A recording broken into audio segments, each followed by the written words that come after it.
ದಕ್ಷಿಣದಲ್ಲಿ ದಂಡಯಾತ್ರೆಯನ್ನು ಆರಂಭಿಸಲೇಬೇಕು ಅಂತ ಹೇಳಿ ಪಣ ತೊಟ್ಟಿರುವಂತಹ ಬಿಜೆಪಿ ಸಾಕಷ್ಟು ನಾಯಕರನ್ನ ಭೇಟಿಯಾಗ್ತಾ ಇದ್ದಾರೆ. ಅದರ ಜೊತೆಗೇನೆ ಹಲವಾರು ನಾಯಕರನ್ನ ಸೆಳೆಯುವಂತ ನಿಟ್ಟಿನಲ್ಲಿ ತಂತ್ರಗಾರಿಕೆ ಕೂಡ ಶುರುವಾಗಿದೆ. ಆಪರೇಷನ್ ಕಮಲ ಶುರುವಾಗುತ್ತಾ ಅನ್ನುವಂಥ ಮಾತಿಗೆ ಶಾರ್ಟ್ಲಿ ಅನ್ನುವಂಥ ಉತ್ತರ. ಹಳೆ ಮೈಸೂರು ಭಾಗದಲ್ಲಿ ಬಿಜೆಪಿಗೆ ಒಂದಷ್ಟು ಶಕ್ತಿ ತುಂಬಬೇಕಾದಂತ ಅನಿವಾರ್ಯತೆ ಇದೆ. ಹೀಗಾಗಿ ಸುಮಲತಾ ಹಾಗೇನೆ ಜಿಟಿ ದೇವೇಗೌಡ ಅವರನ್ನ ಬಿಜೆಪಿ ಪಕ್ಷಕ್ಕೆ ಸೇರಿಸಿಕೊಂಡು ಆ ಭಾಗದಲ್ಲಿ ಬಿಜೆಪಿಯನ್ನ ಬಲವರ್ಧನೆ ಮಾಡುವ ಮೂಲಕ ದಕ್ಷಿಣದಲ್ಲೂ ಕೂಡ ನಮ್ಮ ಪಾರುಪತ್ಯ ಇದೆ, ದಕ್ಷಿಣದಲ್ಲೂ ಕೂಡ ನಾವು ಗೆಲ್ಲಬಲ್ಲೆವು ಅನ್ನೋದನ್ನ ಸಾಬೀತು ಮಾಡೋದಕ್ಕೆ ಬಿಜೆಪಿ ಮುಂದಾಗ್ತಾ ಇದೆ. ಸುಮಲತಾ ಮತ್ತೆ ಜಿಟಿಡಿ ಇಬ್ಬರೂ ಪುತ್ರರಿಗೆ, ಅವರಿಬ್ಬರ ಮಕ್ಕಳಿಗೂ ಕೂಡ ಇಲ್ಲಿ ಗಾಳ ಹಾಕುವಂತ ಕೆಲಸ ಆಗ್ತಾ ಇದೆ. ಈತ ಜಿಟಿಡಿ ಪುತ್ರ ಹಾಗೇನೆ ಸುಮಲತಾ ಅವರ ಪುತ್ರ ಇಬ್ಬರಿಗೂ ಕೂಡ ಬಿಜೆಪಿ ಗಾಳ ಹಾಕುವಂತ ಪ್ರಯತ್ನ ನಡೀತಾ ಇದೆ. ಅದರ ಜೊತೆಗೇನೆ ರಾಜಕೀಯವಾಗಿ ಅವರು ಬೆಳೆಯೋದಕ್ಕೆ, ರಾಜಕೀಯವಾಗಿ ಭವಿಷ್ಯವನ್ನು ರೂಪಿಸಿಕೊಳ್ಳೋದಕ್ಕೆ ಬಿಜೆಪಿ ಒಳ್ಳೆಯ ಅವಕಾಶ ಅನ್ನುವಂಥ ನಿಟ್ಟಿನಲ್ಲೂ ಕೂಡ ಅವರ ಮನವೊಲಿಸುವಂತ ಕೆಲಸ ಆಗ್ತಾ ಇದೆ. ಮದ್ದೂರಿನಿಂದ ಅಭಿಷೇಕ್ ಅವರನ್ನ ಕಣಕ್ಕಿಳಿಸಬೇಕು ಅನ್ನುವಂತಹ ಒಂದಷ್ಟು ಇರಾದೆಯನ್ನ ಬಿಜೆಪಿ ಹೊಂದಿದೆ. ಹೀಗಾಗಿ ಜಿಟಿಡಿ ಪುತ್ರನಿಗೆ ಹುಣಸೂರು ಅಥವಾ ಚಾಮರಾಜ ಎರಡರಲ್ಲಿ ಒಂದು ಟಿಕೆಟ್ ನೀಡೋ ಬಗ್ಗೆಯೂ ಕೂಡ ಬಿಜೆಪಿಯಲ್ಲಿ ಚರ್ಚೆ ಆಗ್ತಾ ಇದೆ. ಹೀಗಾಗಿ ಬಿಜೆಪಿ ಪಕ್ಷಕ್ಕೆ ಸೆಳೀಬೇಕು ಅನ್ನುವಂಥ ಒತ್ತಾಯ ಕೂಡ ಕೇಳಿ ಬರ್ತಾ ಇದೆ. ಪ್ರಮುಖವಾಗಿ ಎರಡು ಷರತ್ತನ್ನು ಮುಂದಿಟ್ಟಿದ್ದಾರೆ ಸುಮಲತಾ ಅವರು, ಎರಡು ಷರತ್ತುಗಳನ್ನು ಮುಂದಿಟ್ಟಿದ್ದಾರೆ ಎನ್ನುವಂಥ ಬಹುದೊಡ್ಡ ಮಾತು ಕೂಡ, ಚರ್ಚೆ ಕೂಡ ಕೇಳಿ ಬರ್ತಾ ಇದೆ. ಒಂದು, ಸುಮಲತಾ ಕೇಂದ್ರದಲ್ಲಿ ಸಚಿವ ಸ್ಥಾನ ಕೇಳಬಹುದು ಅನ್ನುವಂಥ ಮಾತಿದೆ. ಅದರ ಜೊತೆಗೇನೆ ಬೆಂಬಲಿಗರು, ತಮ್ಮನ್ನ ಬೆಂಬಲಿಸಿರುವಂಥ ಬೆಂಬಲಿಗರಿಗೆ ಉತ್ತಮವಾದಂಥ ಸ್ಥಾನಮಾನ ಪಕ್ಷದಲ್ಲಿ ಸಿಗಬೇಕು ಅನ್ನುವಂಥ ಬೇಡಿಕೆ ಇಡುವಂಥ ಸಾಧ್ಯತೆ ಇದೆ. ಇನ್ನು ಜಿಟಿ ದೇವೇಗೌಡ ಬಿಜೆಪಿಗೆ ಸೇರಿದ್ರೆ ಆನೆ ಬಲ ಬಂದಂತಾಗುತ್ತೆ.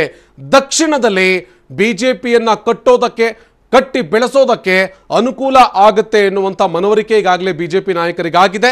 ಇತ್ತ ಹೈಕಮಾಂಡ್ಗೂ ಕೂಡ ಮೈಸೂರು ಭಾಗದಲ್ಲಿ ನೀವೇನು ಮಾಡ್ತಾ ಇದ್ದೀರಿ ಅನ್ನೋ ಬಗ್ಗೆ ಪದೇ ಪ್ರಶ್ನೆ ಕೇಳೋ ಮೂಲಕ ಹೊಸದಾಗಿ ಟಾಸ್ಕ್ಗಳನ್ನ ಕೊಡ್ತಾ ಇದ್ದಾರೆ. ಹಾಗಿದ್ರೆ ಸುಮಲತಾ ಅವರು ಇಡುವಂಥ ಬೇಡಿಕೆ ಏನಾಗಿರಬಹುದು? ರಿಪೋರ್ಟ್ ಇದೆ, ನೋಡೋಣ ಬನ್ನಿ. ರಾಜಕಾರಣದಲ್ಲಿ ಹಲವಾರು ಬೆಳವಣಿಗೆ ಆಗ್ತದೆ.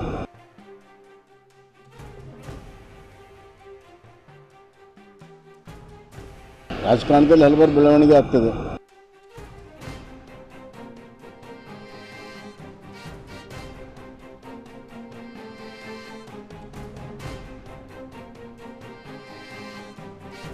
ರಾಜ್ಯದಲ್ಲಿ ಕಮಲ ಅರಳಿಸುವ ಕೇಸರಿ ಕಲಿಗಳು ಮೆಗಾ ಮಾಸ್ಟರ್ ಪ್ಲಾನ್ ಮಾಡ್ತಿದ್ದಾರೆ. ಹಳೆ ಮೈಸೂರು ಭಾಗದ ಮೇಲೆ ಕಣ್ಣಿಟ್ಟಿರುವ ಬಿಜೆಪಿ ಕಾಂಗ್ರೆಸ್ಗೆ ಬಿಗ್ ಶಾಕ್ ನೀಡೋದಕ್ಕೆ ಸಜ್ಜಾಗಿದೆ. ಆಪರೇಷನ್ ಅಸ್ತ್ರದ ಮೂಲಕ ಹಳೆ ಮೈಸೂರು ಭಾಗದಲ್ಲಿ ಬಿಜೆಪಿಯನ್ನ ಮತ್ತಷ್ಟು ಬಲಪಡಿಸೋದಕ್ಕೆ ದೊಡ್ಡ ರಣತಂತ್ರ ಹೆಣೆದಿದ್ದಾರೆ. ಘಟಾನುಘಟಿ ನಾಯಕರಿಗೆ ತೆರೆ ಮರೆಯಲ್ಲೇ ಗಾಳ ಹಾಕ್ತಿದ್ದಾರೆ. ಸುಮಲತಾ ಜಿಟಿಡಿ ಸೆಳೆಯಲು ಬಿಜೆಪಿ ಬಿಗ್ ಸ್ಕೆಚ್. ಇಬ್ಬರ ಡಿಮ್ಯಾಂಡ್ಗೆ ಅಸ್ತು ಎನ್ನುತ್ತಾ ಹೈಕಮಾಂಡ್. ಎಸ್, ಟಾರ್ಗೆಟ್ ಹಳೆ ಮೈಸೂರು ಭಾಗವೇ ಬಿಜೆಪಿಯ ಮೇನ್ ಟಾರ್ಗೆಟ್. ರಾಜ್ಯದಲ್ಲಿ ಮತ್ತೆ ಗದ್ದುಗೆ ಹಿಡಿಯೋದಕ್ಕೆ ಕೇಸರಿ ಪಡೆ ಟಾಸ್ಕಿಗೆ ಕೈ ಹಾಕಿದೆ. ಸಂಸದೆ ಸುಮಲತಾ ಅಂಬರೀಶ್ ಹಾಗೂ ಜೆಡಿಎಸ್ ಶಾಸಕ ಜಿಟಿ ದೇವೇಗೌಡರನ್ನ ಬಿಜೆಪಿಗೆ ಸೆಳೆಯೋದಕ್ಕೆ ಸರ್ಕಸ್ ಜೋರಾಗಿದೆ. ಒಂದು ವೇಳೆ ಈ ಇಬ್ಬರೂ ಘಟಾನುಘಟಿ ಲೀಡರ್ಸ್ ಬಿಜೆಪಿಗೆ ಬಂದ್ರೆ ಇವರ ಡಿಮ್ಯಾಂಡ್ ಏನೇನು ಇರಬಹುದು, ಯಾವೆಲ್ಲ ರಾಜಕೀಯ ತಂತ್ರಗಾರಿಕೆ ಅನುಸರಿಸಬಹುದು ಅನ್ನೋದನ್ನೇ ನೋಡೋಣ ಬನ್ನಿ. ಒಂದು ವೇಳೆ ಸಂಸದೆ ಸುಮಲತಾ ಅಂಬರೀಶ್ ಕಮಲ ಹಿಡಿದ್ರೆ ತಮಗೆ ಕೇಂದ್ರದಲ್ಲಿ ಸಚಿವ ಸ್ಥಾನ ಕೇಳುವ ಸಾಧ್ಯತೆ ಇದೆ. ಅಲ್ಲದೆ ಪುತ್ರ ಅಭಿಷೇಕ್ ರಾಜಕೀಯ ಭವಿಷ್ಯ ರೂಪಿಸೋದಕ್ಕೆ ಸುಮಲತಾ ಮುಂದಡಿ ಕೂಡ ಇಡಬಹುದು. ಅಭಿಷೇಕ್ ಮಂಡ್ಯದಲ್ಲಿ ಈಗಾಗಲೇ ಫುಲ್ ಆಕ್ಟಿವ್ ಆಗಿದ್ದಾರೆ. ಮಂಡ್ಯದ ಮದ್ದೂರಿನ ಮೇಲೆ ಸಾಕಷ್ಟು ಒಲವು ಹೊಂದಿದ್ದು, ವಿಧಾನಸಭಾ ಚುನಾವಣೆಯಲ್ಲಿ ಮದ್ದೂರಿನಿಂದ ಅಭಿಷೇಕ್ ಸ್ಪರ್ಧಿಸೋದಕ್ಕೆ ಬಿಜೆಪಿ ಟಿಕೆಟ್ ಕೇಳುವ ಸಾಧ್ಯತೆ ಇದೆ. ಅಲ್ಲದೆ ಸುಮಲತಾ ಬೆಂಬಲಿಗರಿಗೆ ಉತ್ತಮ ಸ್ಥಾನಮಾನ ಕೇಳುವ ಸಾಧ್ಯತೆಗಳು ಇದೆ ಎನ್ನಲಾಗ್ತಾ ಇದೆ.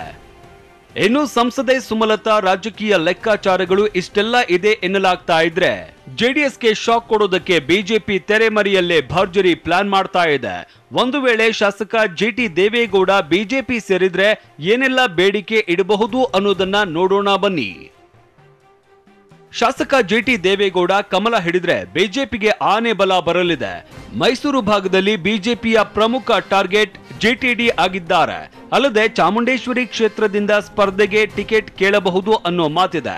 ಅಲ್ಲದೆ ಮಗ ಜಿಟಿ ಹರೀಶ್ ಗೌಡಗೆ ಚುನಾವಣೆಯಲ್ಲಿ ಸ್ಪರ್ಧಿಸೋದಕ್ಕೆ ಬಿಜೆಪಿ ಟಿಕೆಟ್ ನೀಡುವಂತೆ ಬೇಡಿಕೆ ಇಡಬಹುದು ಎನ್ನಲಾಗ್ತಾ ಇದೆ.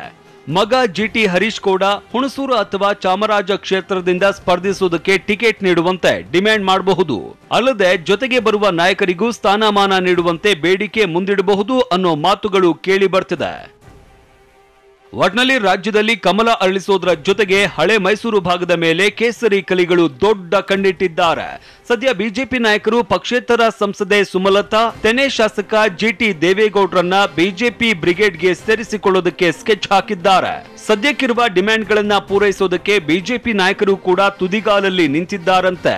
ಆದರೆ ಬಿಜೆಪಿ ಹೈಕಮಾಂಡ್ ಯಾವೆಲ್ಲ ಲೆಕ್ಕಾಚಾರವನ್ನ ಹಾಕಿಕೊಂಡಿದೆ, ಇವರ ಬೇಡಿಕೆಗಳಿಗೆ ಮಣೆ ಹಾಕ್ತಾರಾ ಅನ್ನೋದು ಕುತೂಹಲ ಕೆರಳಿಸಿದೆ. ರಾಮ್, ಟಿವಿ9 ಮೈಸೂರು.